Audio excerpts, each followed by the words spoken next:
Hello बच्चों, क्या हाल चाल। तो आशा करते होंगे आप सब मस्त होंगे, जबरदस्त होंगे। तो आप सब अपनी पढ़ाई अच्छे तरीके से कर रहे होंगे। तो हमने मैथ का chapter first second third complete कर लिया था। आज हम लेकर के आए हैं चैप्टर फोर, मतलब कि हमारा द्विघात समीकरण। और आज हम समझने वाले हैं 4.1 में क्या क्या चीजें हैं, कैसे इसका क्वेश्चंस लगने वाला है। ठीक है।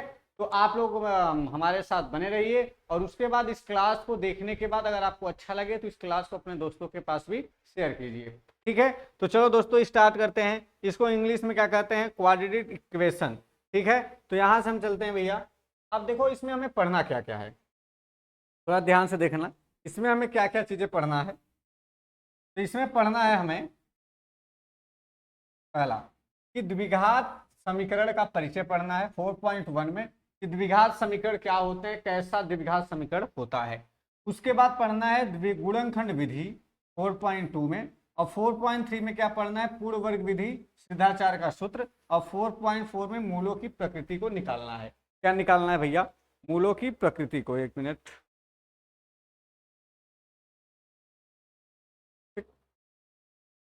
तो मूलों की प्रकृति को निकालना है। तो हम सबसे पहले आज पढ़ने वाले हैं 4.1 के लिए। तो ध्यान से देखिएगा। इसमें कह रहा है कि द्विघात समीकरण का मानक रूप क्या होगा। आपको दिखाई नहीं दे रहा, मैं लिख दे रहा हूं। द्विघात समीकरण का द्विघात समीकरण का मानक रूप। अगर हम द्विघात समीकरण का मानक रूप की चर्चा करें, थोड़ा ध्यान से समझिएगा मेरे भैया, कि द्विघात बहुपद क्या क्या होते हैं। हमने पढ़ के आए हैं, हम अभी पढ़ के आ रहे हैं कि द्विघात बहुपद क्या होता है। द्विघात बहुपद, तो जैसे कि हमारा अगर A X square plus B X plus C, अगर इस फॉर्म में लिखा हुआ है तो हमारा क्या है? द्विघात बहुपद है। अब अगर हम इसी में, अगर हम मेरे भाई इसी में द्विघात समीकरण बनाना चाहें तो हम कुछ नहीं करेंगे, बस सेम टू सेम जैसे लिखा है लिख देंगे। A X square plus B X plus C बराबर में जीरो कर देंगे। मतलब यहां पर बराबर में जीरो नहीं था, ये समीकरण नहीं था। जैसे हमने बराबर में कुछ अचर पद लिख दिए या कुछ भी लिखे चीजें लिख दिए तो हमारा क्या बन गया? समीकरण। और अगर चर के पावर में दो है तो क्या बन गया? द्विघात। तो द्विघात समीकरण। तो यक्ष की घाती, द्विघात समीकरण का मतलब है कि यक्ष की अधिकतम घात, यक्ष की अधिकतम घात क्या होनी चाहिए भैया? एक्स की अधिकतम घात, अधिकतम घात दो होनी चाहिए। ठीक है। अगर यक्ष की अधिकतम घात दो है तो वह हमारा कैसा समीकरण होगा? द्विघात समीकरण कहलाएगा। ठीक है ना? इतनी बात क्लियर है? यहां तक किसी को कोई दिक्कत भैया? अगर यहां तक दिक्कत नहीं तो आगे चले। चलिए आगे चलते हैं। तो हमारा क्वेश्चन यहाँ पे दे रखा है। क्या दे रखा है? कह रहा है जांच कीजिए कि क्या निम्न द्विघात समीकरण है। मतलब जांच करना है, इसको हल करके बताना है कि इसमें कौन कौन द्विघात समीकरण होगा या कौन कौन द्विघात समीकरण नहीं होगा। तो चलो पहले क्वेश्चन की तरफ बढ़ते हैं। तो पहला क्वेश्चन कह रहा है एक्स प्लस वन का होल स्क्वायर बराबर में 2x-3, 2x-3। तो मेरे भाई x प्लस वन का होल स्क्वायर अगर हम करेंगे, अगर हम इसका होल स्क्वायर करेंगे, अगर हम x प्लस वन का होल स्क्वायर करेंगे तो क्या होगा? a प्लस बी का होल स्क्वायर मालूम है। तो पहले तो a का स्क्वायर मतलब x का स्क्वायर प्लस b का स्क्वायर प्लस 2a इंटू में b बराबर में दो का गुणा कराएंगे तो 2x माइनस का क्या हो जाएगा? 3 हो जाएगा। अच्छा इसको तोड़ेंगे तो एक्स स्क्वायर प्लस का 1 और a कितना हो जाएगा मेरे भाई? 2x हो जाएगा बराबर में 2x माइनस का। अच्छा इस पूरे को इधर लेके चले आए तो x square plus 1 plus 2x, देखो प्लस इधर आएगा तो -2x, -3 इधर आएगा तो +3 बराबर में 0। तो देखो प्लस माइनस और प्लस कैंसिल हो जाएगा, +3 और +1 कितना होगा? +4 हो जाएगा। तो अर्थात एक्स स्क्वायर प्लस में 4 बराबर में कितना बचेगा मेरे भाई? 4। कितना बचेगा? बराबर में +4 बचेगा। अब क्या आपको आपको हमें यही बताना है कि क्या यह द्विघात समीकरण है। तो लिखेंगे इस समीकरण में x का अधिकतम घात 2 है। लिखेंगे अतः इस समीकरण में, इस समीकरण में x की अधिकतम घात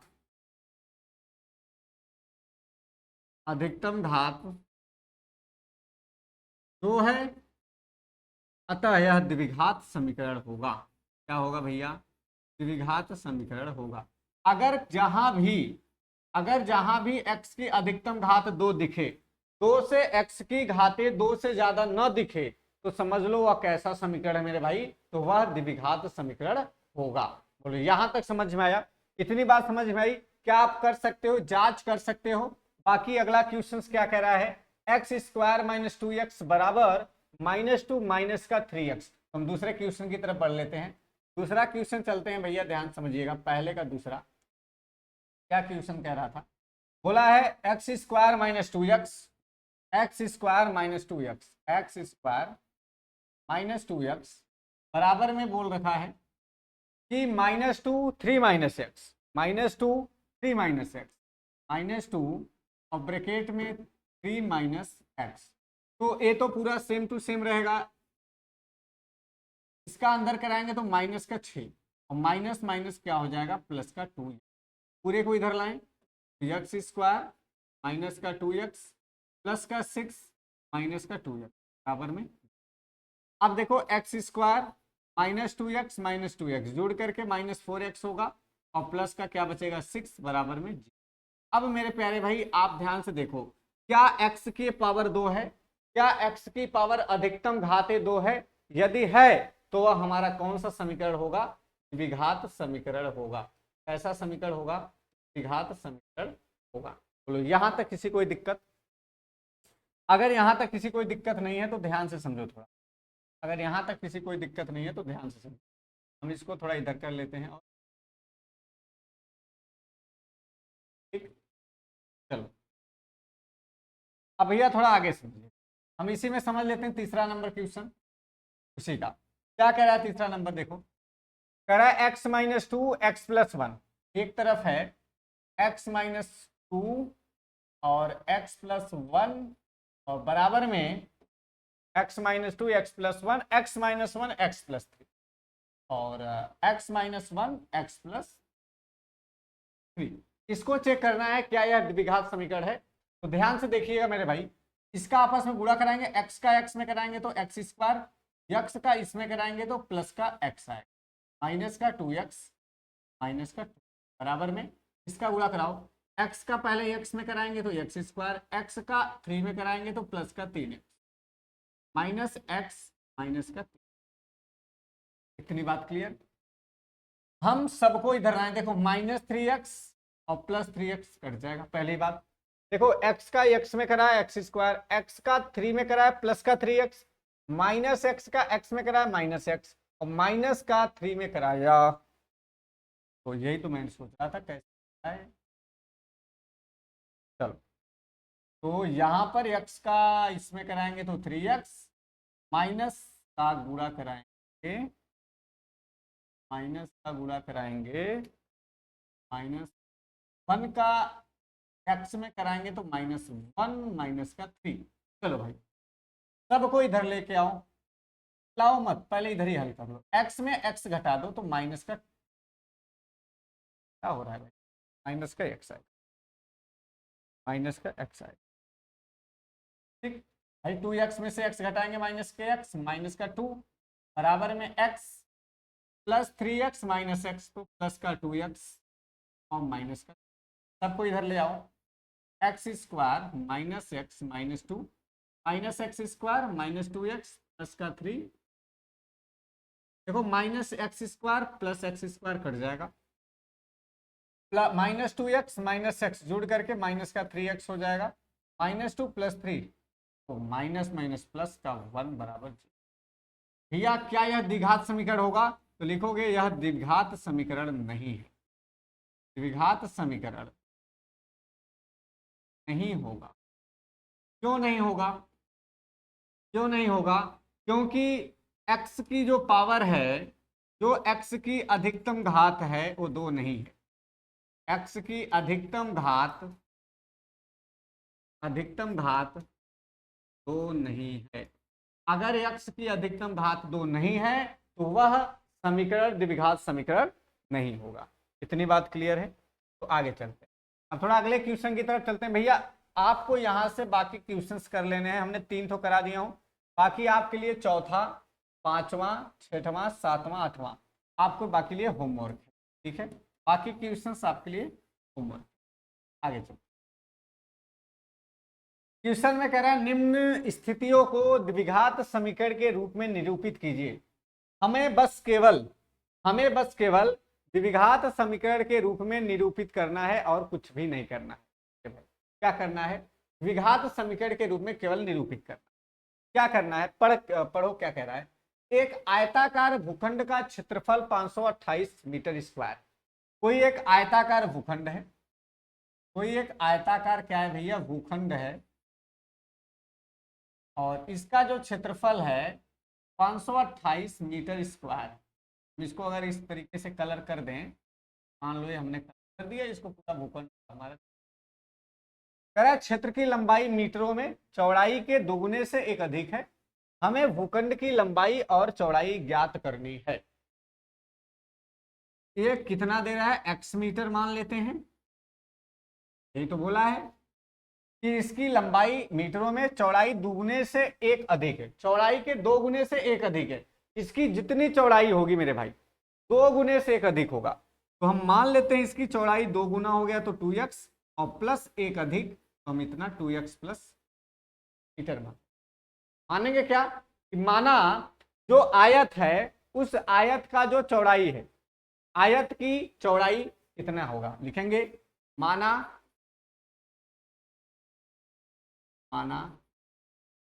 आयत की चौड़ाई बराबर x मीटर और आयत की लंबाई बराबर 2x प्लस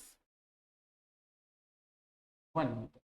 तो दिया है आयत का क्षेत्रफल, दिया है आयत का क्षेत्रफल, आयत का क्षेत्रफल बराबर कितना दे रहा है? 528। अच्छा एक चीज बताओ, आयत का क्षेत्रफल बराबर हमने पढ़ा है मेरे भाई कि लंबाई गुणे चौड़ाई बराबर होता है आयत का क्षेत्रफल, या आयत का क्षेत्रफल बराबर बोल सकते हैं लंबाई गुणे चौड़ाई हो। लंबाई कितनी है? 2x प्लस का 1, और चौड़ाई x है, और एक कितना है? 500। तो x का गुणा कराएंगे तो 2x स्क्वायर हो जाएगा, प्लस में x हो जाएगा, बराबर में 528। ठीक। अच्छा अगर 528 को इस तरफ ले चलें तो 2x स्क्वायर प्लस में x माइनस 500 और बराबर में 0। यही हमारा क्या होगा भैया? द्विघात समीकरण के रूप में होगा। यही हमारा क्या होगा? द्विघात समीकरण के रूप में होगा। ये बात क्लियर है कि नहीं? प्रश्न नंबर 2 था। प्रश्न नंबर 2 का पहला क्वेश्चन, ये हमारा क्वेश्चन दिया था, इसको द्विघात समीकरण के रूप में व्यक्त करना था, और हमने इसको द्विघात समीकरण के रूप में व्यक्त किया भी। ठीक है, कोई दिक्कत? तो आपको इसी तरीके से करने। पहले एक्सरसाइज में कुछ भी नहीं है, पहले एक्सरसाइज में यही सेम चीजें हैं। अगला क्वेश्चन क्या कह रहा है देखो ध्यान से। कह रहा है कि दो क्रमागत, अगला क्वेश्चन